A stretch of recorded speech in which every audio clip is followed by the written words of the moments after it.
He came on the phone. He said, "Well, Mr. Whiting," I said, "Yes." He said, "Have you been to court yet?" He said, "Because we have you listed as a convicted felon." He said, "You've been purged from our roll."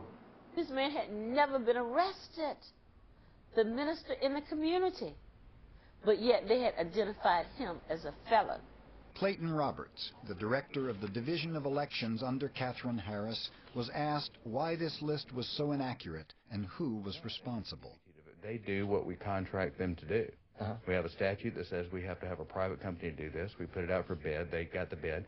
And I think I'm done with this interview. Wait, well, let me just show you the contract, if I could. Mr. Roberts, wait. At least 15% of the people removed from the voter rolls were innocent of any crime. That's 8,000 voters. Half of them are black. 93% of all black voters in Florida voted Al Gore. Well, you do the arithmetic, and there's the presidency.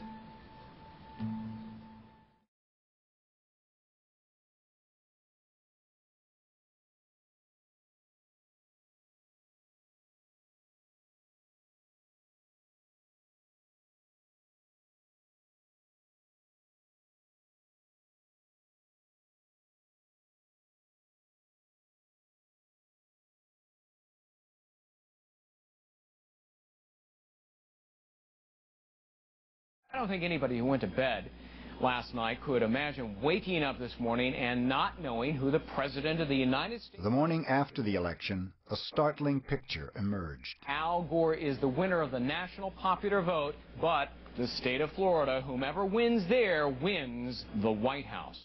I was amazed to hear that there were about 175,000 ballots in the state of Florida that the machines had not read.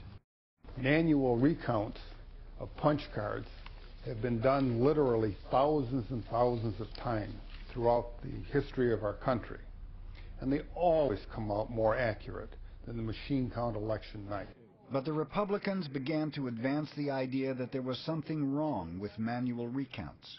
Raucous demonstrations, including by congressional aides that had Republicans who had been flown in from Washington. In Miami, the demonstration was led by Republican staffers. The canvassing board, when they did reassemble publicly, just decided to stop counting altogether.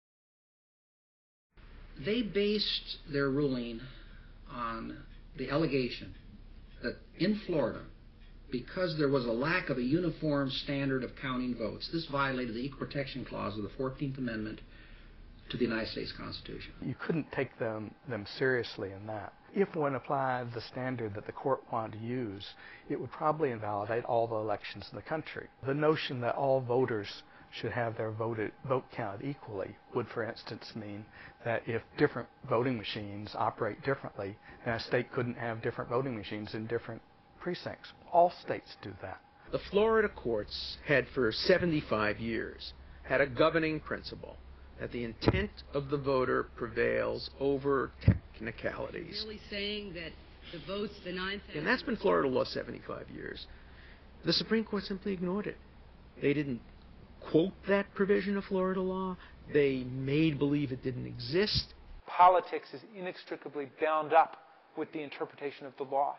There's no use in pretending as if most of the time the Supreme Court acts like judges, and in this one case they acted like politicians. No, politics is always part of what they do.